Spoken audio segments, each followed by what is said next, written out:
Abhishek sir, you can start. All right. So let's a good afternoon to all the students of CS and IT. Okay. So yesterday we have finished day before yesterday. I guess we have sum up the types of joins which are falls under the category of simple join. And today we are going to start with compound join. Okay. So I think we have already discussed what is compound join and how we are going to execute it. Let's see one more time. So I discussed in the previous class that compound join is a kind of join which basically clubbed together n number of joins, and if this kind of scenario we have, then that scenario will be taken as a compound join statements, right? Following points should be noted about such compound join statements, which are that we have discussed, that if you found any kind of compounding statement in terms of joins, then your execution will be from left to right. Okay, so the syntax is very simple, that you need to select column or you need to select number of columns. Over that columns you are going to apply number of joins, maybe collection of simple joins, maybe collection of one join again and again, maybe different joins again and again, with on and where condition, followed by order by limit and offset. You already know what is offset, you already know what is limit, and you already know what is order by clause, right? Virtual table which we are going to create is basically created by processing the joins from left to right. Okay. Second point is multiple conditions can be specified. Yes, multiple conditions can be specified with on and where clauses, and the rows which do not specify or satisfy the given conditions are simply dropped from the virtual table. We have already seen it in the last lecture. Okay, and on and where are interchangeable. Okay, now to sum up this compound join, I am floating one question, and you need to solve that question again in the same time frame, and then we'll explain it. So solve this question. Please have piece of page and pen along with you so that you can solve all these questions. So all of you read the question very carefully, and I'm expecting answer from all the 60 students who are in class. So बिल्कुल ध्यान से question को पढ़ो, और इसी तरीके के questions जो हमने देखे हैं इन्फोसिस में है, तो आप बिल्कुल भी जल्दबाजी बिल्कुल मत करें ना. Take your time and solve the question.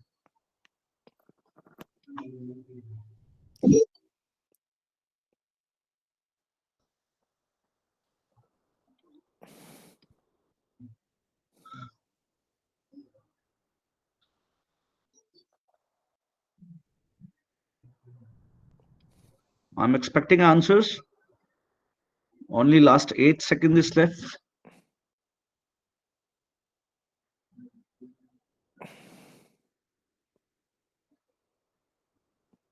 Yes, any positive response? No response yet. What happened? I'm expecting an answer.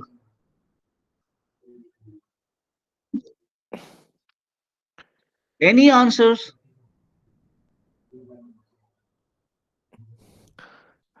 I guess last year इसी और ओवर कॉन्फिडेंस की वजह से सीएसआईटी के स्टूडेंट्स कम क्वालिफाई कर पाए थे इन्फीटी के एग्जाम पे, कंपैरेटिवली ईसीएन के ज्यादा कर गए थे. And No, Infosys is I don't know why I'm not no, getting answers, messages from their side. It's a कोई technical error है मेरे. हाँ, पहला मिल गया. प्रियांशी, जो see, what about others? What about others? I want answers from everybody. If you are here only for attendance, then please don't. We are here to teach you. We are here to make you perfect in these type of kind of questions. So, sir, three answers, and all the threes are C. Okay, only 3 students.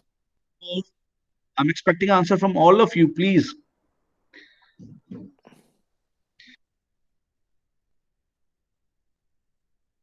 सब लोग reply करो यार please. No, जब तक आप participate नहीं करोगे चीज समझ में कैसे आएंगी. सी, कॉलेज वाला wifi not working. Glitchy, Andrew Joseph. Okay, आप कोई और वाईफाई इस्तेमाल कर लो अपना. Sir, so answer we are getting is C answer, sir. Okay, now yes. so I don't know how many students have opted the answer C, but yes, correct answer is C. Okay, let's see. I'm a teacher and I need to explain each every perspective of this class. So let's see the explanation of this question. Okay, so Yes, please. Hello. Yes, sir. Okay, let's explain this question, huh? Yeah, yes, please, sir. Please. Okay, so in this question, they have given the three tables. One table is known as supplier table, another table is parts table, and third table is catalog table. Okay, and what is the output of the given query? They are demanding the query is select supplier name, parts name from catalog C1, inner join supplier S1, inner join parts P1. So simple, we have seen it's a sheer case of uh, compound join. Okay, now in the compound join, what we have seen that the execution of query will be from left to right. So it has been very clear that we need to first of all make a virtual table between catalog C1 and with supplier S1. So let's suppose this is my catalog table C1 and this is my S1 table, right? Now what we are going to do, we are going to perform inner join, and as I discussed in the last class, that inner join is equivalent to cross join. Inner join is equivalent to cross join. And what is cross join? Cartesian product of both the tables. Cartesian product of both the tables. But in the inner join we have one more clause that is known as on. अब हम check करते हैं कि इसकी on की condition कौन सी हो सकती है. तो कैटलॉग को हमने एलाइज किया है किस नाम से? C1 के साथ, और सप्लायर को हमने एलाइज किया है S1 के साथ. So let's see the condition. C1 dot supplier ID equal to S1 dot supplier ID and P1 dot part ID equal to C1 dot part ID. That means C1 dot supplier ID equal to S1 dot supplier ID. We are demanding it, right? So let's see. So the virtual table between S1 and C1 will be like this. We have supplier ID here. Then we have supplier name. Then we have parts ID. Then we have again we have parts ID and we have supplier ID. Okay यहां पर हमने क्या देखा? Natural join को अगर हम छोड़ दें, except natural join, all other joins allows duplicacy. All other joins allows duplicacy. मैं इन दोनों टपल्स की वैल्यूज नहीं डाल रहा क्योंकि टेबल बहुत बड़ा बन जाएगा. We have a restriction of space. So let's see. So supplier ID 101. Here we have supplier ID 101. Corresponding to 101, the supplier name is Sunil. इन दोनों के बीच में कार्टेशियन प्रोडक्ट हो रही है, तो इन दोनों टेबल्स के सारे कॉलम्स आएंगे. कितने? Supplier ID, supplier name, supplier table से आएंगे, supplier ID, parts ID, catalogue table से आएंगे. ठीक है, तो चार टोटल हो गए. Supplier ID 101, supplier name is Sunil, then we have part ID as 200, and then we have part ID here 200. I'm not writing these two part ID. Okay, then we have another one 101. This is 101. We have name as Sunil. Then we have part ID as 201, right? Then we have 102 here. Corresponding to 102, the name of the supplier is Ravi. Okay, then we have part ID as 203. Similarly, we have 102, this tuple, this supplier ID, name is Ravi, and we have 201 as part ID. Then we have 103. Yes, here we have 103. Name of the candidate is Arya. The ID is 201. Then we have 104. The name of the candidate is, sorry, for 103, the name of the candidate is Shyam. And for 104, we have the name as Arya. And the part ID is 202. Okay, now, so from both these tables, we got this as my virtual table. So this is my virtual table. Now, इस से हमें मिला एक virtual table, and corresponding to this virtual table, now we are going to apply inner join on P1. अब P1 के लिए inner join के लिए हमें क्या करना पड़ेगा इस वाली पे? तो we have part ID, we have part color, part name and part price. So let's make it as part color. We are writing it as part name, and we are writing it as parts price. Okay, so let's see. So the part color is red. For 200, part color is red, P1, and 10 is the price. For 201, again part color is red. The sorry, for this is 201, this is green, the part color is green, and we have P2 and color is price is 20. Okay, now for 203 again we have green, then we have P4 and price is 25. For this we have again green 201, we have P2 and price is 20. For 201 again we have green P2 and 20, and for this we have red P2 and we have 20. Okay, now the last part is, it is saying P1 dot part color is equal to red. That means we are going to pick up only those tuples which are having part color as red. So that means we need to pick this one and we need to pick this one. And over the select we have supplier name and parts name. So supplier name is Sunil. Yes. And part name is P1. Part name is P1. Then again we have supplier name is Arya and part name is P2. So as per your explanation, answer will be C. Parul sir आगे बढ़े, clear हो गया? किसी को कोई doubt है? Any doubts? Any doubts? अभी भी जो एक्सप्लेनेशन सर ने कराया है इसमें कोई डाउट है? No doubt. Ankit, what about others? No no no. Archit, everyone is typing no doubts. Okay देखो भाई, जिस टाइप के क्वेश्चंस आप लोग हमारी वाले क्वेश्चंस मतलब हमारे वाले इस वीडियो लेक्चर्स में कर रहे हैं, आप हमारी लाइव क्लासेस में कर रहे हैं, exactly same kind of patterns you will found in your final InfyTQ exam. अगर आपने ये वाले कंटेंट को अच्छे से गो थ्रू कर लिया and if you have all kind of concepts clear in your mind, then you may be able to clear your InfyTQ exam. At least DBMS वाले पार्ट में आपको कोई प्रॉब्लम नहीं होगी, and within a small span of time you can clear your you can solve all these questions of SQL which are coming to your InfyTuke exam, and rest you can focus on your OOPS part, whatever language you are choosing. Okay, let's proceed to the next part. I think aliasing हमने कल कर लिया था, so we are not going to waste our time here. Let's start with the aggregate functions. Sir मुझे लगता है aggregate functions भी शायद हम लोगों ने कल कर लिए थे. एक बार आप पूछेंगे बच्चों से. एग्रीगेट फंक्शंस किसी को क्लियर है? कोई डाउट है एग्रीगेट फंक्शंस में, या सर ने कल करा दिया था आप लोगों को? प्लीज रिप्लाई करो. Aastha, Priyanshi, Khushi, please reply. Mahima, no doubt sir. Aastha ने रिप्लाई किया. What about others? No. Priyanshi, what do you mean by no? Do you want us to explain once more, और क्लियर है आपको ये? Okay, fine. No doubt, sir. Clear है. Okay. Okay. So इनसे एक question पूछ लेते हैं सर. Okay. मैं पूछता हूँ प्रियांशी से. प्रियांशी, काउंट स्टार क्या करता है? Priyanshi, just type a message. Count star क्या करता है?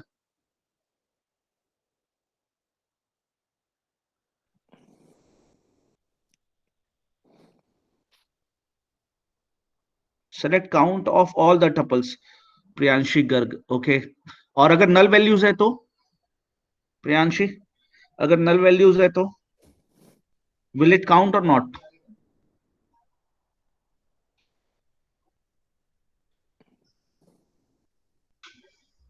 She has written no sir. Okay. Abhishek, Priyanshi and all students, एक चीज ध्यान से सुन लीजिए. In the case of SQL, अगर मेरे पास एग्रीगेट फंक्शंस हैं और टपल्स में मेरे पास नल की वैल्यू है, तो सिर्फ एक काउंट ऐसा एग्रीगेट फंक्शन है जो नल को एंटरटेन करता है. Count is the only aggregate functions which entertains nulls. Otherwise जितने भी बाकी के बचे हुए, जैसे कि एवरेज हो गया या मिनिमम हो गया या मैक्सिमम हो गया या सम हो गया, they all particularly escape null values. Are you getting my point? सिर्फ एक काउंट फंक्शन ऐसा है जो नल को कंसीडर करता है. बाकी के जितने भी एग्रीगेट फंक्शंस हैं, they are not going to entertain null except count, and this is clearly mentioned in the SQL document which is given by the concerned company. Is it clear? Parul sir, shall we move? Parul sir. Priyanshi, it's clear. Okay, sir. Okay, yes, sir. Yes, sir. Clear. Okay. Clear, clear, sir. Clear. Am I audible, sir? Yeah, yes. बीच बीच में fluctuation हो रहा है, but you are audible. Okay. So these are the count aggregate function. First one is count. Another one is minimum, then maximum, followed by average, and finally we have sum. So these are the 5 aggregate function, जिसमें से मैंने आपको बताया सिर्फ count एक ऐसा function है जिसको नल एंटरटेन करता है, बाकी किसी भी एग्रीगेट फंक्शन के साथ नल का कोई रिलेशन नहीं है. अगर नल होगा भी तो उसको वो इग्नोर करके आपको आंसर रिटर्न कर देगा. ठीक है. So let's solve this question. जल्दी से सॉल्व करके बताओ. Yes, all of you, please answer. Anurag, D. बहुत लोग जल्दी जल्दी आंसर करना शुरू कर दिए. Maximum of them are typing D, sir. क्योंकि एक क्वेश्चन कल हम लोग सॉल्व कर चुके थे क्लास में.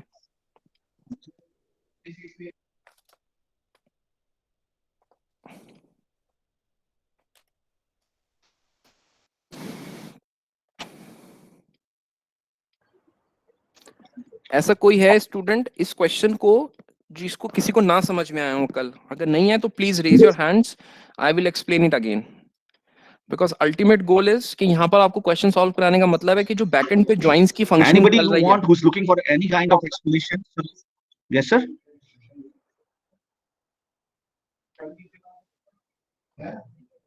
Sir, all of them are typing D, sir. Okay, so appropriately the correct answer is D. Today we are going to start with the fresh topic now, and which is known as my group aggregate functions. Okay, now अभी तक हमने बात की है aggregate functions की, और हमने ये देखा है कि एग्रीगेट जितने भी होते हैं एग्रीगेट फंक्शंस, वो एक सिंगल कॉलम पे एप्लीकेबल होते हैं. They are applicable on single column. Fine. Now the point is, instead of applying the aggregate functions to an entire column, we can apply aggregate functions to groups of data. And this particular functionality, if we want to achieve, then that can be achieved with the help of group by clause. That can be achieved with the help of group by clause. So समझ आ गया आपको logic में क्या explain करने की कोशिश कर रहा हूं? अगर आपकी क्लास में 60 बच्चे हैं और मुझे गर्ल्स के एवरेज मार्क्स पता करने और बॉयज के एवरेज मार्क्स पता करने हैं, तो अगर मैं इस सारी इंफॉर्मेशन को एक सिंगल कॉलम में डाल दूंगा इन टर्म्स ऑफ स्टूडेंट, तो मेरे लिए इजी नहीं है कि मैं बॉयज और गर्ल्स का इंडिविजुअल एवरेज फंक्शन निकाल पाऊं या एवरेज वैल्यू निकाल पाऊं. सो मुझे क्या करना पड़ेगा? पहले मुझे बॉयज और गर्ल्स को ग्रुप करना पड़ेगा, और then I can proceed with my exact answer और information that I want to want from the table. So in that case what you need to do for making those groups, you need to use group by for the requirement of grouping. Okay, so this is the syntax of my group by. How we are going to do it? We have aggregate function which is going to be applicable on column name. Aggregate function must always have this syntax, and it is going to be have column name from table, condition, limit and group by.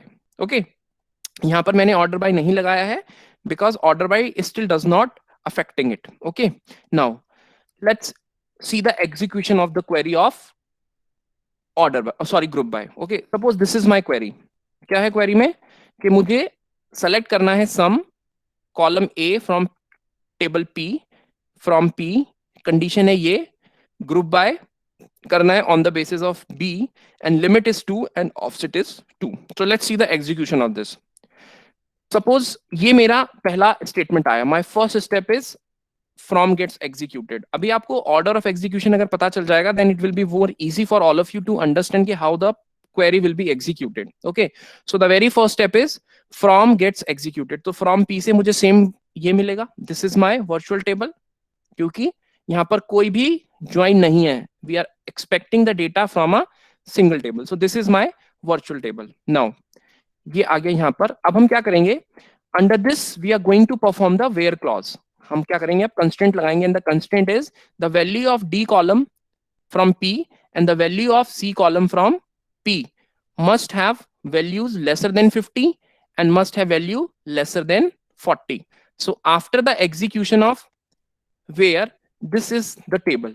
This is the table. Virtual table 1 is the table in which we have the data after the constraint which we have applied in the form of where clause. Okay, now अभी ये हो गया. Now what we are going to do, we are going to apply group by. We are going to apply group by. अभी जो group bye होगा वो कहां पर एप्लीकेबल होगा? Group by always grouping the rows that have the same value in the specific column. हर column में जहां जहां पर भी सेम वैल्यूज होंगे दैट विल बी ग्रुप्ड. अभी हम ग्रुप किसके बेसिस पे कर रहे हैं? We are making the group on the basis of column B. On the basis of column B. तो बी में जहां जहां पर भी 7 वैल्यू होगा उनका सबका एक ग्रुप बन जाएगा. एक तो इसका ग्रुप बनेगा इसके साथ, एक बनेगा इसका ग्रुप इसके साथ, एक बनेगा 18 का ग्रुप 18 के साथ, और बाकी जितने भी बचेंगे that will come in a separate group. Okay, so जब मैं ये वाली क्वेरी एग्जीक्यूट करूंगा, so this will be my virtual table 2. Okay, so how it is going to be work? How it is going to be work? There is one column, sorry, there is one group which belongs to the value 7. This is one group. There is another group which is having 13 as the value. There is another group, let's make it as blue, which have 36 as a separate group. And there is one more which is having 18 as the value for making of the group. Now, so this is the way we are grouping our data. अभी यहां तक grouping समझ में आ गई हो तो से put yes in the chat box, और नहीं आई है तो raise the questions. Yes all of you. अभी तक ग्रुप जितना भी सर ने पढ़ाया है ग्रुप बाय, मेरे ख्याल से बहुत ही बेस्ट एक्सप्लेनेशन था ये, कि एक एक चीज क्लियर थी. तो clear. Yes sir, they all are writing clear. Okay, अब इस क्वेरी के ऊपर हमने चलाना है. अब हमने ग्रुपिंग कर दिया.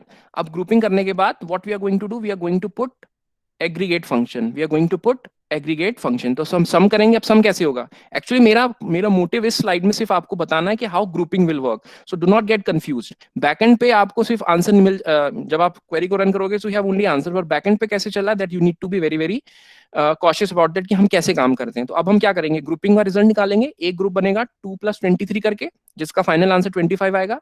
Then we have 18 + 19. Then we have 29 as separate, and then we have 12 + 13. So जब sum करेंगे इस कॉलम का, you will get this answer: 25, 37, 25 and 29. And finally what we are going to do, we are going to apply the limit, and we are going to apply the offset.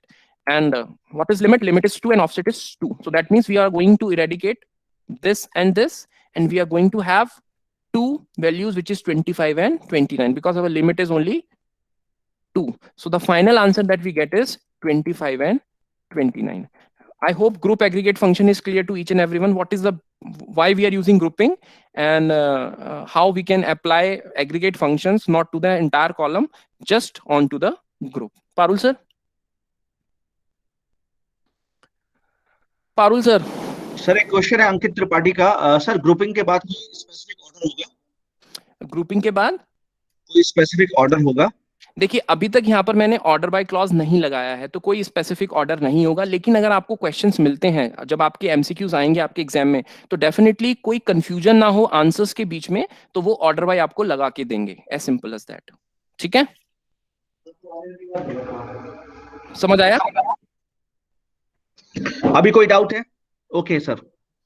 क्योंकि अभी तक हमने order by इसलिए नहीं लगाया क्योंकि मैं ही answer बना रहा हूं. लेकिन जब कोई एग्जामिनर आपका क्वेश्चन सेट करेगा तो वो किसी भी ऑर्डर में, आप किसी भी ऑर्डर में निकाल सकते हो आंसर. तो उस केस के उस टाइम वो आंसर सही होगा, लेकिन एम्बिग्यूटी हो सकती है. बहुत सारे बच्चे बहुत सारा गलत, मतलब बहुत डिफरेंट टाइप के आंसर चूज कर सकते हैं. तो बेस्ट सोल्यूशन ये है कि जो भी क्वेश्चन आपका प्लान करेगा वो आपको ऑर्डर बाय लिख के देगा, ताकि सबका आंसर कॉमन रहे. सर लिमिट और ऑफसेट का कंफ्यूजन है बच्चों को. इनको आप लोगों को पढ़ा तो दिया ही गया था लिमिट ऑफसेट. चलो कोई बात लिमिट सर एक बार इनको बता दीजिए, लिमिट क्या है और ऑफसेट क्या है. देखो, लिमिट ऑफसेट कुछ नहीं है. यहाँ पर हमारे पास 4 वैल्यूज हैं: 25, 37, 25, 29. लिमिट ऑफसेट का मतलब ये हो गया कि जो आपको रिजल्ट सेट मिल रहा है, जो आपको रिजल्ट सेट मिल रहा है, अब रिजल्ट सेट जो मिल रहा है, एक तो रिजल्ट सेट मिल रहा है आपको रॉ फॉर्म में, एक तो रिजल्ट सेट आपको मिल रहा है रॉ फॉर्म में. रॉ फॉर्म में का मतलब कि आप जितने भी टपल्स आपके रिजल्ट सेट में आ रहे हैं वो सारे के सारे आप रिटेन करना चाहते हैं, असेंडिंग ऑर्डर में आपके आ रहे हैं, और डेटा सेट बहुत बड़ा है. ठीक है, तो इनको आप फ्लॉ भी बोल सकते हैं या उनको आप पूरा का कंप्लीट सेट भी बोल सकते हैं. लेकिन अब आपकी रिक्वायरमेंट ये है कि जो डेटा सेट आए, जो रिजल्ट सेट आए, वो रिजल्ट सेट भी आपके अकॉर्डिंग आए. तो आप उसको क्या कर सकते हो, कस्टमाइज कर सकते हो. तो रिजल्ट सेट को कस्टमाइज करने के लिए ही हम क्या करते हैं, ये लिमिट और ऑफसेट लगाते हैं. लिमिट ऑफसेट के साथ साथ हम डिस्टिंक्ट भी इसलिए पढ़ते हैं, मैंने कल भी बताया था. ठीक है, और ऑर्डर बाय भी हम इसीलिए पढ़ते हैं ताकि जो हमारा रिजल्ट सेट है वो क्या हो जाए, वो हमारा कस्टमाइज हो जाए. तो अब देखो यहाँ पर लिमिट का क्या मतलब. लिमिट का मतलब होता है मेरे बच्चों, लिमिट का मतलब है how many total number of rows or how many total number of tuples we actually want in my result set.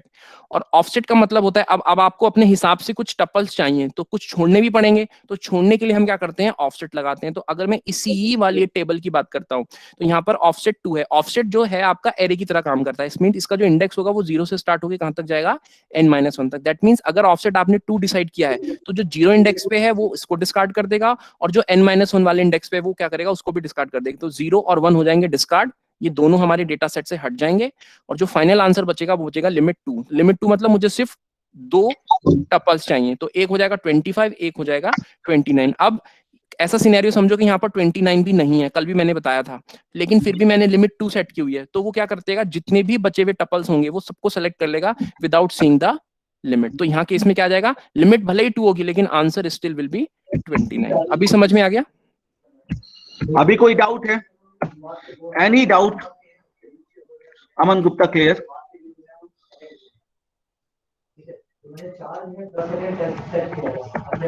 Parul sir आपकी तरफ से बैकग्राउंड नॉइज आ रहा है बहुत ज्यादा continuously.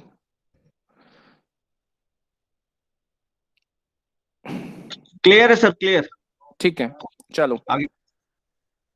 Now further filtering the groups. अब हम देखते हैं अब आगे और क्या कर सकते हैं। अभी तक हमने ग्रुप बाय पढ़ा है, अब हम ग्रुप बाय को भी क्या हम फर्दर फिल्टर कर सकते हैं। इसके लिए हमारे पास सबसे अच्छी चीज है क्या, ये देखो, हैविंग। We have having. अब बच्चों को कंफ्यूजन होता है कि वेयर और हैविंग में क्या डिफरेंस है, तो वो कंफ्यूजन आज अपना क्लियर कर लो। सो जो ग्रुप बाय क्लॉज है is executed after the where clause, ठीक है। The group by clause is executed after the where clause, which filters the rows which are to be grouped.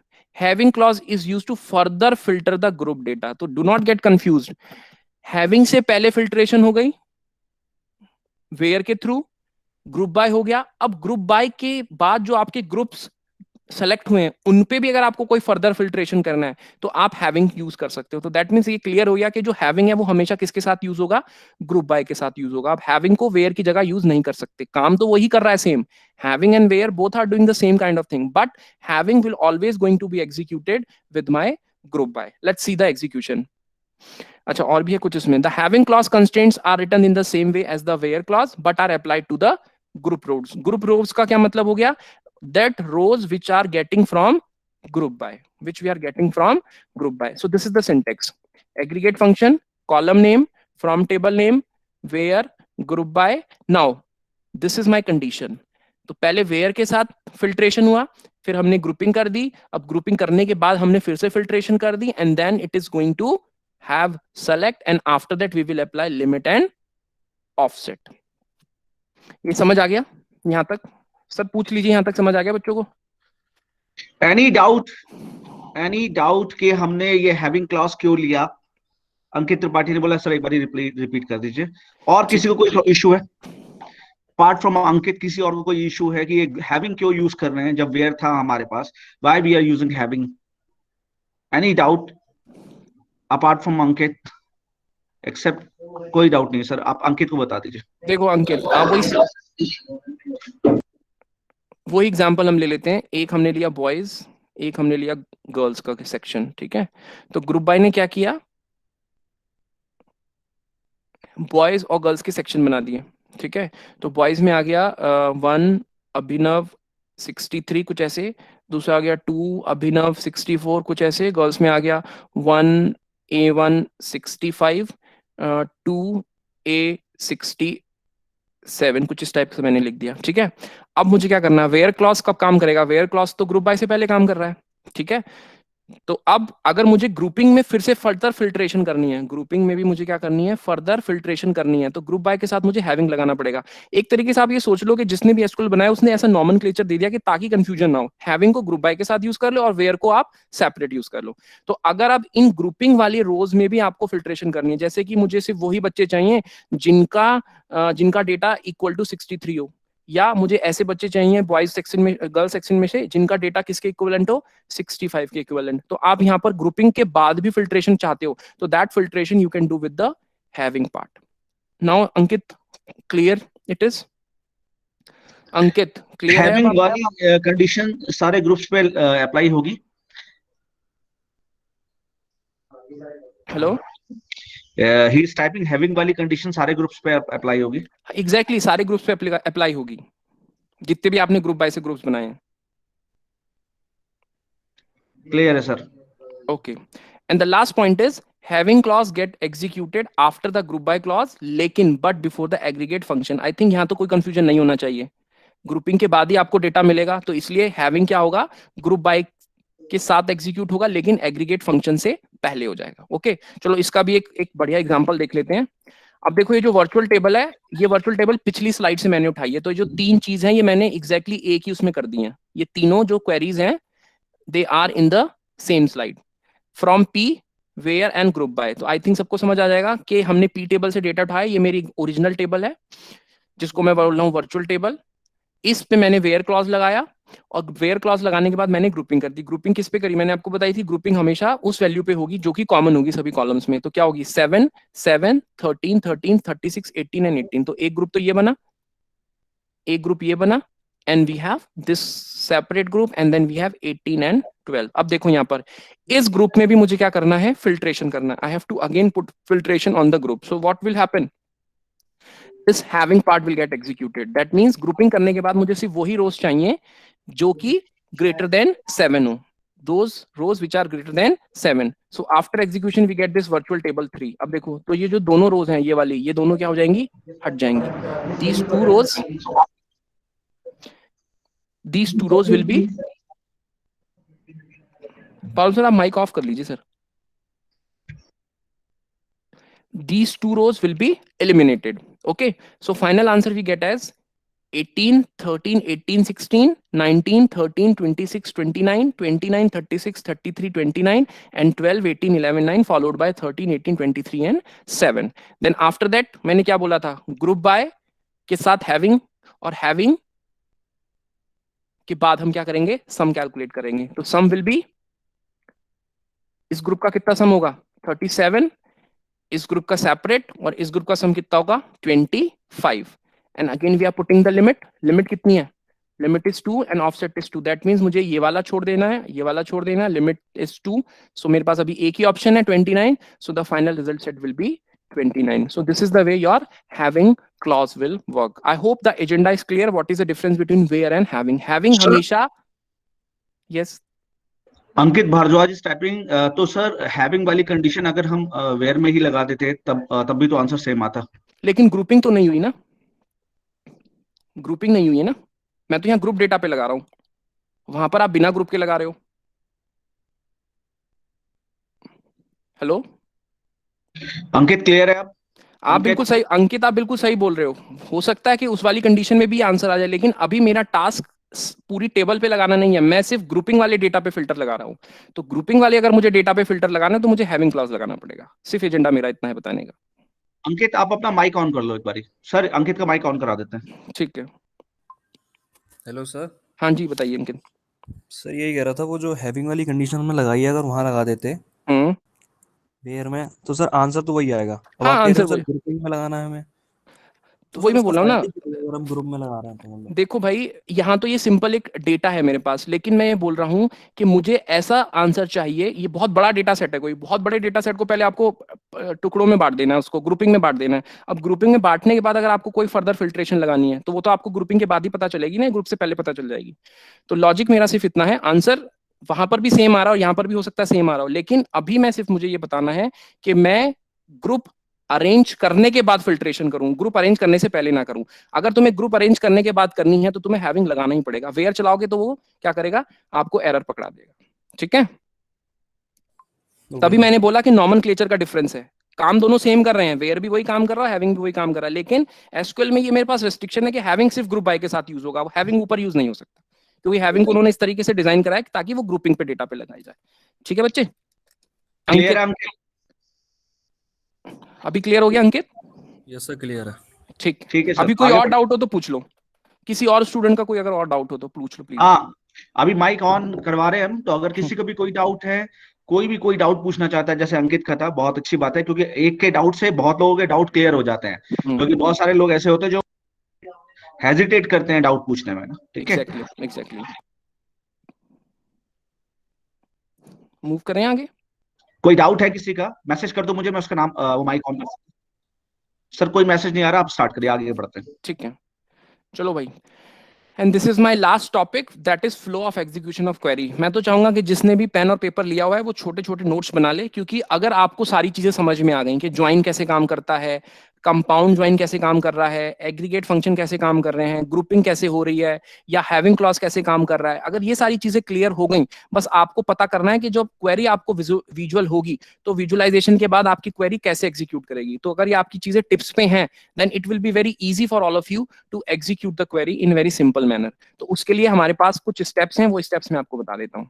ठीक है, सबसे पहले आपको कौन सा पार्ट सेलेक्ट करना है? जो भी आपको, चाहे छोटी क्वेरी हो चाहे बहुत बड़ी क्वेरी हो, आंख मूंद के सबसे पहले देखो डेटा कहां से सिलेक्ट करना है। सो उसके लिए फ्रॉम है या ज्वाइन है। दैट मींस एक टेबल से डेटा भी आ सकता है, मैं यहां लिख देता हूं फ्रॉम टेबल टी, और from table T1 comma T2, या ज्वाइन स्पेसिफिक। ये तो कार्टेशियन प्रोडक्ट लगा दिया मैंने, कोई भी ज्वाइन स्पेसिफिक। तो सबसे पहले आपको चेक करना है कि डेटा आ कहां से रहा है।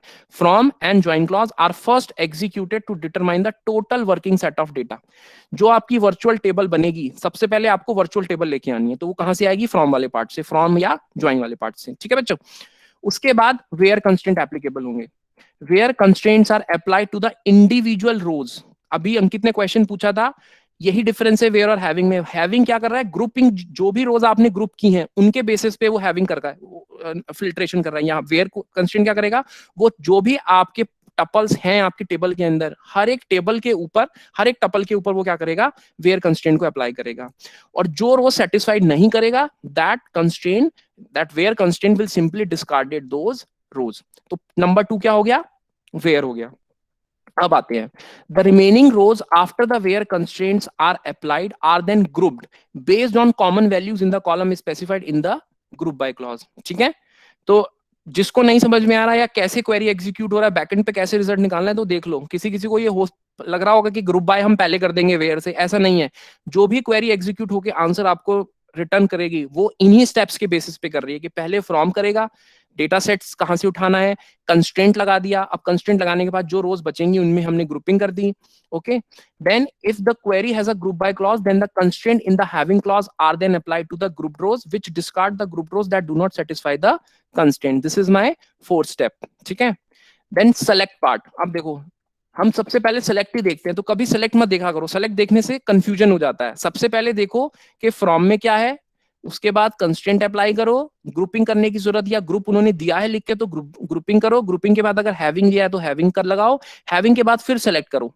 Select part of the query is then executed, which selects the specified columns and evaluate expressions or applies the aggregate functions. इन के बाद हम क्या करेंगे, जितनी अब रिमेनिंग बची रोज, उस पे हम क्या करेंगे, अगर डुप्लीकेसी है और उन्होंने डिस्टिंक्ट दिया है, so then distinct will be applicable in the column marked as distinct will be applicable. और डिस्टिंक्ट की फंक्शनलिटी आपको पता है, what is the functionality of distinct, कि अगर कोई भी यूनिक एक डुप्लीकेसी आ रही है, डुप्लीकेसी मींस सिमिलर काइंड का टपल है, तो ऑटोमेटिकली इंटरप्रेटर क्या करेगा, किसी एक टपल को या बहुत सारे टपल्स को हटा देगा और आपको रिटर्न कर देगा एक डिस्टिंक्ट टपल उसके कॉरेस्पॉन्डिंग। ठीक है, then finally 7, if an order by is specified by the order by clause, the rows are then sorted by the specific data in either ascending or descending order. And finally, the rows that fall outside the range specified by the limit and offset are discarded, leaving the final set of the rows to the written query. These are the total 8 steps that you need to follow while executing your SQL in your इनफीटीक्यू exam. इनको किसी एक paper पे notes के form में लिख लेना और याद कर लेना कि किस ऑर्डर में हमें क्वेरी एग्जीक्यूट करना। आई गेस अगर ये चीजें आपको क्लियर हो गई और ज्वाइंस की फंक्शनैलिटी बैकएंड पे आपको पता ही है कि कैसे काम कर रहा है, then it will be very easy for all of you to solve this question. और इसलिए बार बार मैं आपको बोलने की कोशिश कर रहा हूँ कि कोई भी क्वेश्चन आ जाए, बहुत कम टाइम फ्रेम में आप एसक्यूएल के क्वेश्चन सॉल्व कर लोगे। ठीक है पारुल सर, मेरे ख्याल से आप सबके पास मोबाइल फोन पे जो देख रहे हैं स्नैपशॉट ले ले, जो लोग लैपटॉप पे देख रहे हैं वो फोटो खींच ले, क्योंकि ये सबसे बेस्ट पार्ट है हमारी प्रेजेंटेशन का। क्योंकि ये पार्ट अगर आपने इसको अगर देख लिया तो फिर आप कोई भी क्वेरी पे अगर ये कंसेप्ट्स लगा रहे हैं तो आप हर क्वेरी को एक दिशा के हिसाब से मोड़ के ले जाएंगे और सॉल्व कर लेंगे क्वेश्चन को। हम कंफ्यूजन करते हैं, गलत करते हैं, और हमें क्योंकि स्टेप्स नहीं पता होते। तो जैसा सर ने बोला कि ये सबसे इंपॉर्टेंट स्टेप्स है, 8वां स्टेप फोटो खींच लो हमेशा, क्योंकि फोन आपके पास रहता है, आप एक दो बार इसको देख लो हमेशा हमेशा के लिए, ठीक है, और नोट्स तो पक्का बना ही लो। हाँ सर, आप कुछ बोल रहे थे, प्लीज। मैं ये कह रहा हूँ बार बार कि अगर ये 8 स्टेप क्लियर है तो मुझे नहीं लगता कि एसक्यूएल की कोई भी क्वेरी आप बिना सॉल्व करे छोड़ के आएंगे, और बहुत जल्दी सॉल्व हो जाएगा, क्योंकि एसक्यूएल में यही है सबसे इंपॉर्टेंट कि एग्जीक्यूशन पता चल जाए, और लॉजिक मैंने आपके सबको क्लियर कर ही दिए, ग्रुपिंग क्या होती है, हैविंग क्या होता है, ज्वाइंस कैसे लगाने हैं, ऑल सॉर्ट ऑफ थिंग्स। ठीक है, आगे बढ़े पारुल सर। सर अटेंडेंस ले लेते हैं इनकी, ठीक है। चलिए ठीक है सर। चलो सब लोग अपनी अटेंडेंस टाइप कर दो।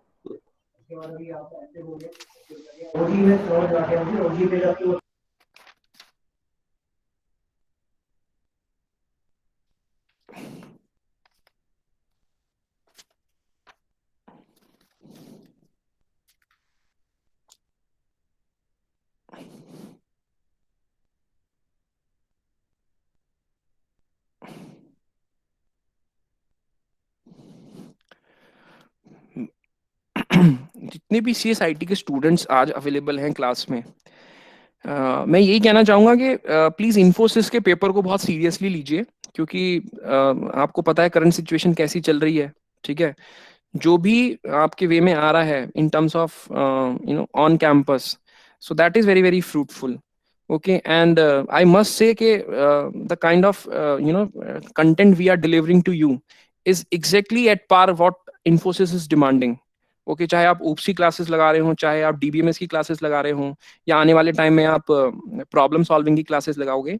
सो basically I can only comment on DBMS part. I mean if you are clear with all sort of things which we have discussed till date from starting to the last, अभी आप nested queries भी पढ़ोगे, I don't think so कि आप SQL का कोई भी question छोड़ के आने वाले हो। every and each and every type of questions you will clear। जितने भी सैम्पल क्वेश्चंस हमने पीपीटीज में डाले हैं, या जितने भी सैम्पल क्वेश्चंस आपने यूज किए हैं या अभी तक सॉल्व किए हैं, they all have given the flavor of InfyTQ exam। they all are the similar with the kind of questions that you are going to face in your InfyTQ exam। ठीक है, मौसम तो बहुत मस्त है। जयेंद्र, म्यूट करो अपने आप को, जयेंद्र सिंह। और अगर आपका इन्फोसिस का एग्जाम क्लियर हो गया तो आपको फिर बहुत अच्छा लगेगा, और भी सुहावना लगेगा मौसम। तो अभी तक पढ़ लो जितना पढ़ाया जा रहा है, बहुत मेहनत से बनाया गया है कंटेंट। सर हो गया, आगे बढ़े। यस सर, आगे बढ़ते हैं प्लीज। क्या टाइम हो गया Parul sir, what's the time? 147 sir. 147, okay. So let's solve this question.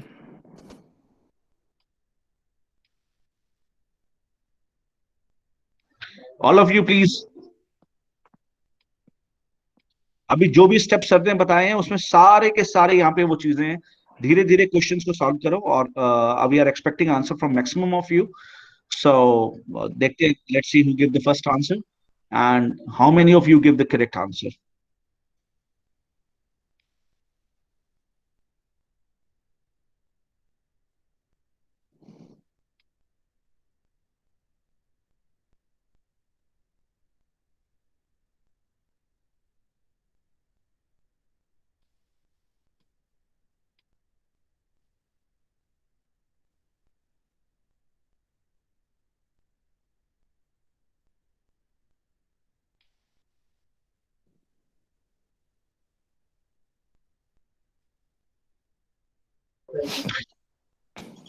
कोई आंसर नहीं आया अभी तक, आई एम वेटिंग।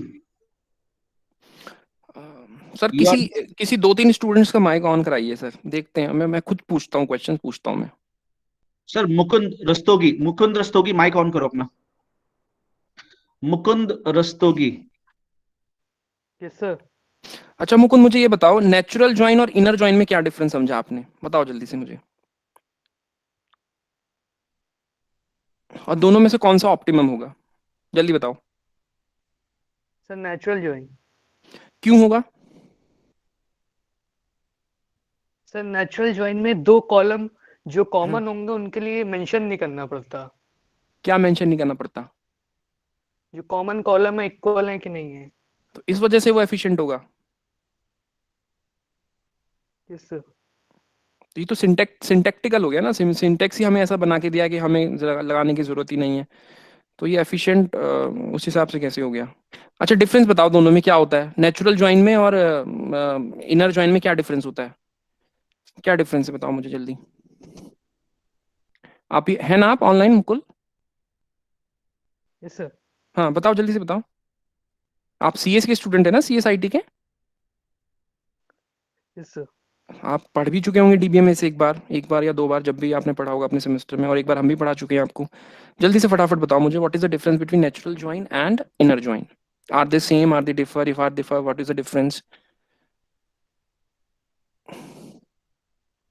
टाइम लग रहा है मुकुल आपको? बहुत बहुत छोटी सी चीज पूछी है मैंने आपसे। बताओ बेटे मुकुंद। सर याद नहीं आ रहा, यही एक डिफरेंस याद था मुझे सिंटैक्स का। आपने रेगुलर क्लासेस लगाई हैं? सर कल अटेंड नहीं की थी। अच्छा देखो आप पहले मुझे बताओ, आप सीएस के स्टूडेंट हो या आईटी के? कोई तो आंसर टाइप करो। सीएस। तो अब तो आपकी ये जो रिकॉर्ड हो गया लेक्चर, आपके एचओडी सीएस भी देखेंगे। क्या सोचेंगे बताओ, वो किसके ऊपर क्वेश्चन मार्क है? ये हमारे ऊपर क्वेश्चन मार्क है या बैकएंड पे क्वेश्चन मार्क है, कहाँ क्वेश्चन मार्क है? चलो एनीवेज सर, और किसी का नाम बताइए मुझे। अक्षित अक्षित त्यागी ने एक आंसर लिखा है, आपको सुन के अच्छा लगेगा। लिखा है inner join made on common column, natural join on all column. Arshit जरा माइक ऑन करो। अक्षित त्यागी माइक ऑन करो। चलो अक्षय त्यागी माइक ऑन अक्षित करो त्यागी अब। सर, आंसर सुन अभिषेक, लिया आपने? हाँ मैंने सुन लिया, अभिषेक त्यागी आपको आंसर देगा फिर।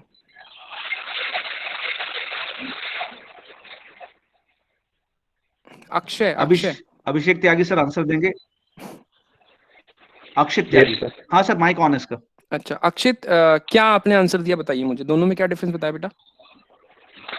सर इस वाले में इनर ज्वाइन जो कॉमन कॉलम्स होते हैं उनके, और उस मतलब ऑन क्लॉज में जो मेंशन होते हैं उसके लिए से बनाया जाता है, और ये नेचुरल ज्वाइन सारे कॉलम्स को बनाते हैं।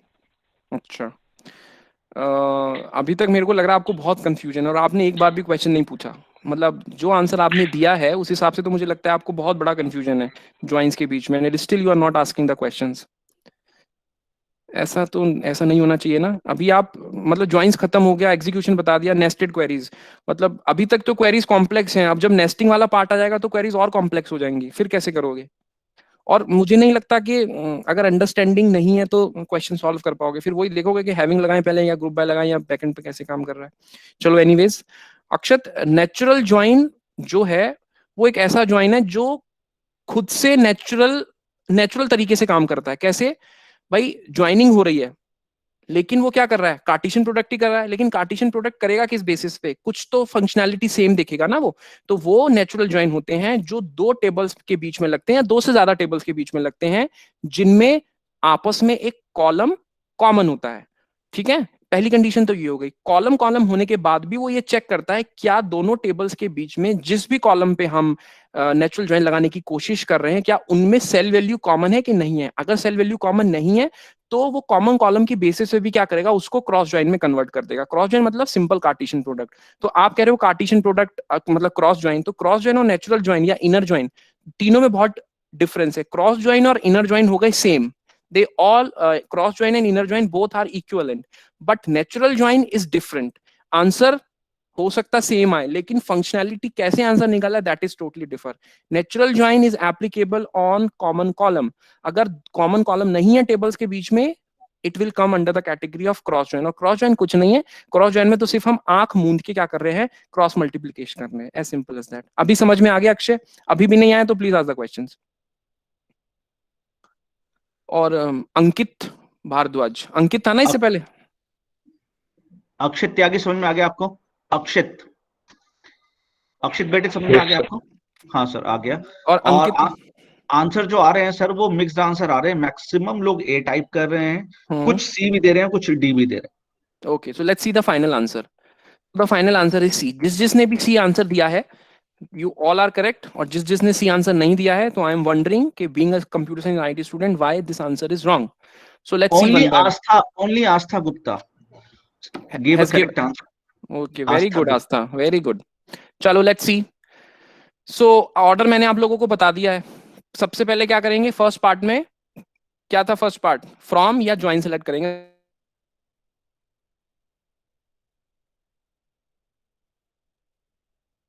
वेयर वाला क्लॉज। वेयर क्या बोल रहा है? Where P dot D is less than 50 and P dot C is less than 40। अब ढूंढ लो कौन कौन सी हो सकते हैं। P dot D 50, less than 50, ये है लेस देन 50, हाँ जी है। लेस देन 40 है, हाँ जी है। तो ये वाला टपल सेलेक्ट हो जाएगा। इसको मैं और तरीके से सजा देता हूं ताकि आप लोगों को समझ में आ जाए। रेड से कर देता हूं। चलो, ये वाला टपल सेलेक्ट हो गया। अब सेकंड पे आ जाओ। P dot D is less than 50, no, तो this is not going to be selected at all. Okay, now in this case P dot D is less than 50, yes. P dot C is less than 40, yes. This is also going to be selected, right? Now P dot D is less than 50, no. It is going to be selected, yes.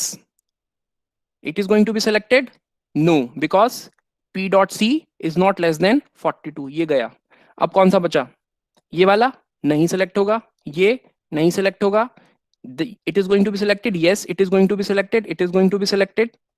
1816, yes, it is also going to be selected and it is also going to be selected. तो अब हमारा ये वाला काम खत्म हो गया। That means table पे भी आ गए। फर्स्ट चलेगा ये, सेकंड चलेगा ये। अब मैंने क्या बताया था? थर्ड चलेगा ग्रुप बाय। ग्रुपिंग कैसे होगी? कॉमन वैल्यूज कहाँ कहाँ है? कॉमन वैल्यूज इसको मैं पिंक कर लेता हूँ।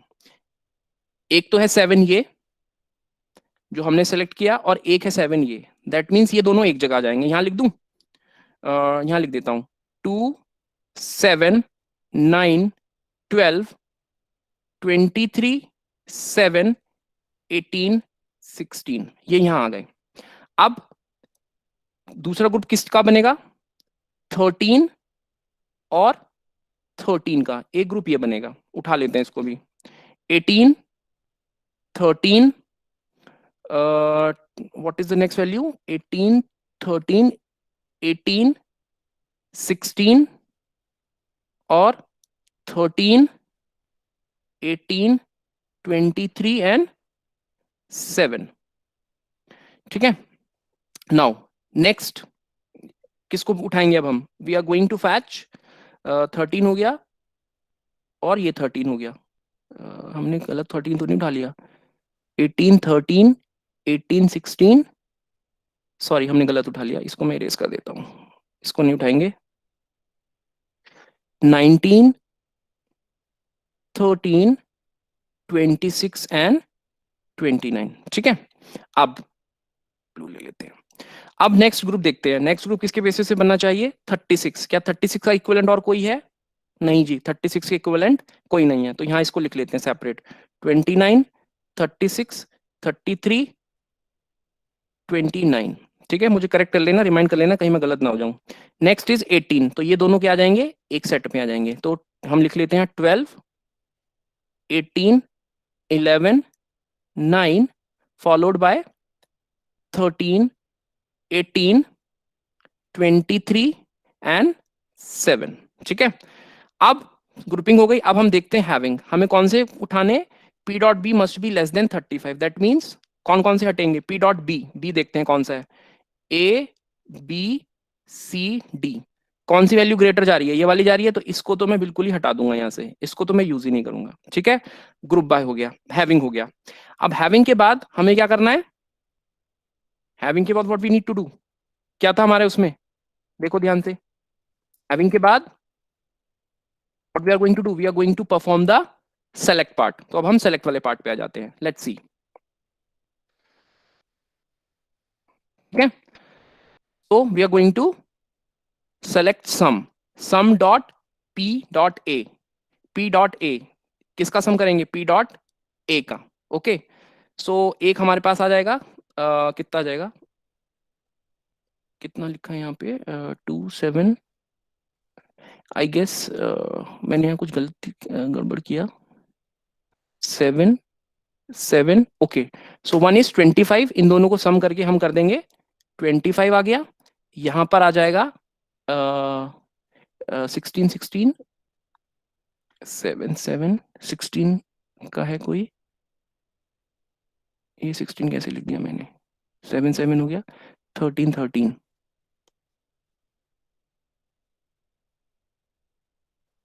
2 23। ठीक है।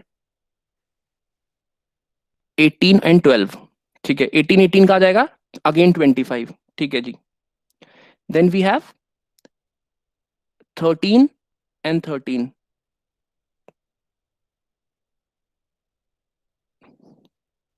Then we have again 25. Then we have 19 plus 18. कितना था?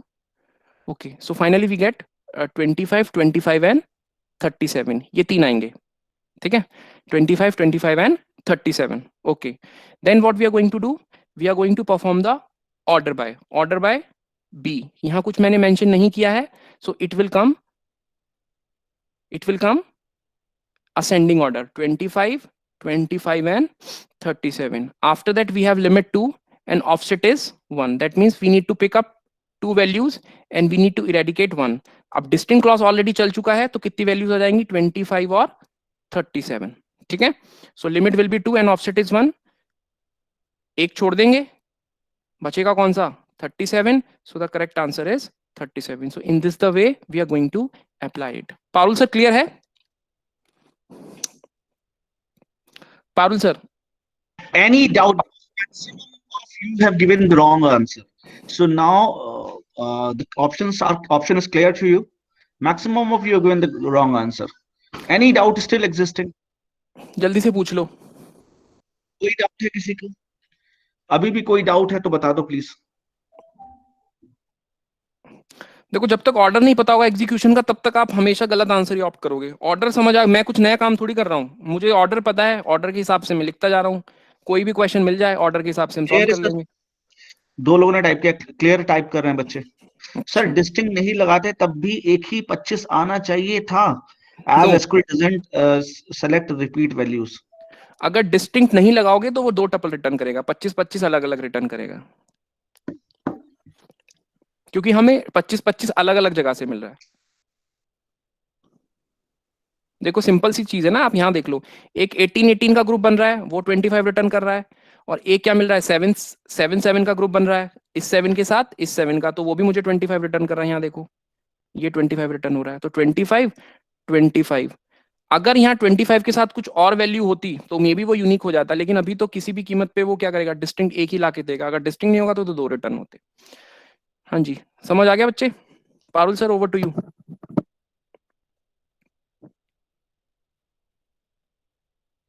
पारुल सर. सर मेरा कनेक्शन ड्रॉप हो गया था. Yes sir, am I audible? Yes yes, you are very much audible. ठीक है, आगे बढ़े. यस सर, आगे कोई डाउट है किसी को? स्टिल यस सर, आगे बढ़ते हैं. चलो,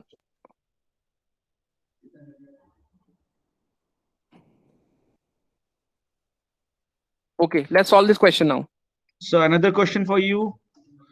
Take your time, but not more than 1 minute. Try to solve it.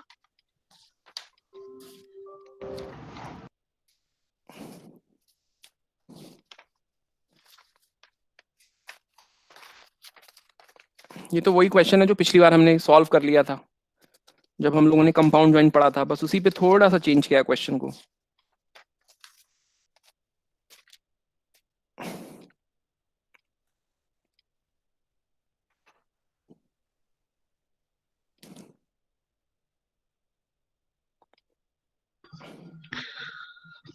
चलो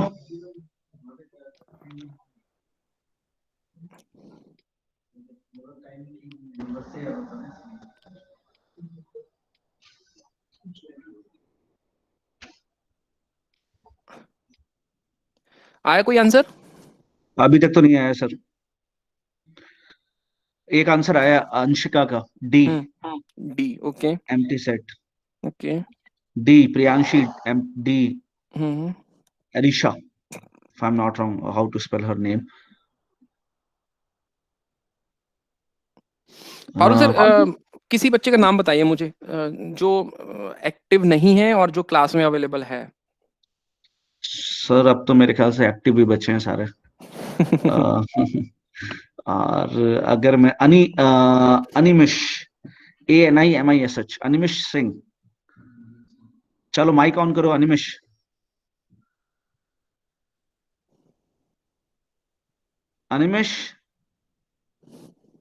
अनिमिश कहाँ चले गए?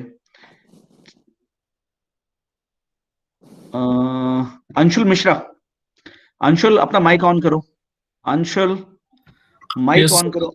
हाँ ठीक है सर, सर पूछिए। अंशुल, अंशुल है ना आपका नाम? हाँ सर बोलिए।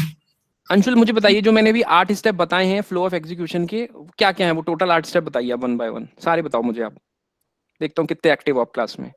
सर बताओ। सबसे पहले तो सर हम फ्रॉम या फिर जो ज्वाइन है वहां से क्वेरी उठाएंगे, मतलब ठीक वहां है बेटा। पे से बात करेंगे।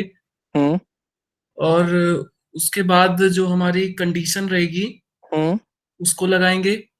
कौन सी वाली, वेयर वाली या हैविंग वाली? सर वेयर वाली लगाएंगे। हैविंग वाली चला सकता हूँ मैं पहले?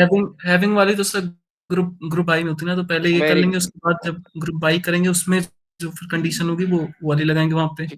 क्या ग्रुप बाय करने के बाद मैं वेयर लगा सकता हूँ? सर मतलब वही है ना सर, नाम अलग रखने के लिए उसकी वाली कंडीशन को हमने हैविंग बोल दिया है। Very good. Group question by मतलब ग्रुप बाय के बाद मुझे हैविंग क्लॉज लगाना ही पड़ेगा, अदरवाइज मेरे पास कोई ऑप्शन नहीं है। ठीक है, Yes, हाँ जी। फिर और उसके सर बाद? फिर उसके बाद जो है सर हम जो है सेलेक्ट, जो फिर जो हमें सेलेक्ट करना है, जो हमें बताना है हम्म हम उसको बताते हैं। ठीक है, उसके सर बाद? वही लास्ट लास्ट में सर शायद जो लिमिट और ऑफसेट दिया रहता है उसके हिसाब से लगा के हम आउटपुट दे देते हैं। और ऑर्डर बाय कहाँ लगाएंगे? सर इसके पहले वाले पे स्टेप पे ऑर्डर बाई लगाएंगे। देखो सिंपल सा, कंफ्यूजन बिल्कुल होना नहीं चाहिए मेरे हिसाब से, कि क्वेरीज में बड़े डेटा सेट में से आपको डेटा उठाना है, तो वो तो फ्रॉम वाले पार्ट में चला गया। अब उसके बाद उस डेटा में क्या क्या चीजें नहीं रखनी है वो वेयर ने हटा दिया। हटाने के बाद ग्रुपिंग करनी है। अगर वेयर नहीं लगाने, वेयर के बाद ग्रुप बाय करना है, तो मतलब आपको ये ऑर्डर पता चल गया कि अच्छा वेयर नहीं है तो चलो ऑटोमेटिकली ग्रुप बाय ही चलेगा। अगर ग्रुप बाय नहीं है तो हैविंग लगाने का कोई लॉजिक नहीं बनता, क्वेश्चन में कुछ तो गड़बड़ है। ठीक है, अगर ग्रुप बाय हैविंग नहीं दिया तो सिंपल सी चीज है कि ऑर्डर बाय ही चलेगा। ठीक है, और ऑर्डर बाय चलाने से पहले ये देखना पड़ेगा कि जो रिजल्ट आ रहा है क्या वो एग्रीगेट फंक्शन के बेसिस पे आ रहा है कि नहीं आ रहा है। सिंपल सी चीज है। तो मतलब ऐसा कोई क्रैम करने वाली भी चीज नहीं, सब इंटरकनेक्टेड है।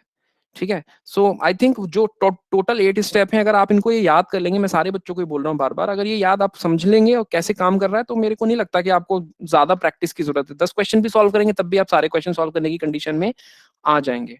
सो let's see the answer of this question, and the final answer is empty set. जिस जिस Sir, बच्चे ने भी maximum of them have given D answer, sir. Very okay good. Very good. चलो आई थिंक एक्सप्लेनेशन की जरूरत है तो बताइए, अदरवाइज हम आगे मूव करें। किसी को ना समझ में आया हो या क्यों आया है एम्प्टी सेट, पूछो जल्दी से मुझसे।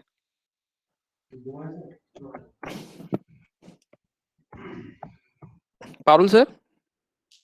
I believe students having no doubt, so we may proceed, sir. Okay, okay, okay. So what is the time? 2-3. 2 बज के 3 मिनट हो गए। हाँ जी।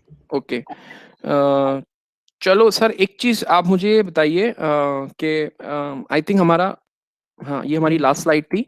किसी और टॉपिक में कोई रिपीटेशन चाहिए बच्चों को तो they can go and they can ask the questions. Totally mic open करा के आप क्वेश्चंस पूछ सकते हैं। So I'm going to stop recording, and student, you may open your mic and you may ask your questions. For any doubt. Sir